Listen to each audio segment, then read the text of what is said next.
احمد ابا مرکز ګردیز ته تر ټولو نږدې او نسبتاً به امنه ولسوالۍ ده، خو اوسېدونکو ته حکومت لا هم په ټوله کې لومړني خدمتونه نه دي وړاندې کړي. د روغتیايي کارکوونکو او درملو کمښت، د ناروغانو لپاره د اړتیا وړ بسترونو نشتوالی او د روغتیايي مرکزونو لرېوالی هغه لویې ستونزې دي چې د احمد ابا اوسېدونکي له امله تر پوزې رسولې دي. د یادې ولسوالۍ اوسېدونکي وایي د سورکي ملنګ په روغتیايي کلینیک کې ډیری وخت د ډاکټرانو له کموالي او یا هم ځینې وخت د درملو له کمښت سره مخ وي، نو مجبور دي عادي ناروغان هم د درملنې په موخه د ولسوالۍ کلینیک پر ځای ګردیز ته انتقال کړي. دلته سیده ډاکټر وی موجود وي، دوا تقریبا یو 2-3 جمعې کېږي دوا نه وه،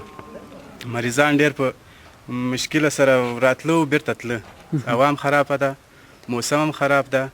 او ډاکټر صاحب وی ناست وي خو دوا نه وي، دوا ډېر سخت مشکل دي. ډېر شي شته، دا د وینې کمپني دي، دا د لاسو د پښو دردونه دي، دا د زکام دي، د وړو ماشومانو مریضان دي، د هر شي ته موږ اړتیا لرو، دا د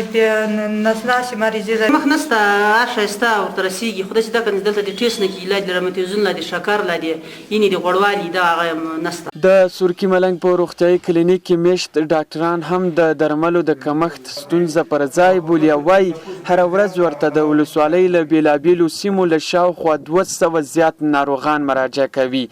دغه ډاکټران وایي اوس مهال کلینیک BHC دی چې نشي کولی په ټوله معنا خلکو ته روغتیايي خدمتونه وړاندې کړي. دلته غټه ستونزه دا ده چې دغه د سورکي ملنګ د پوشش لاندې کوم نفوس دا ډېر زیاته، یعنی د نفوس حجم ډېر زیاته او هغه ساحې چې د سورکي ملنګ د BHC د پوشش لاندې نه راځي هم دغه کلینیک ته مراجعه کوي. چون دا BHC کلینیک ده کوم نفوس دلته مراجعه کوي، موږ یعنې د ورځې 190 180 تر 200 پر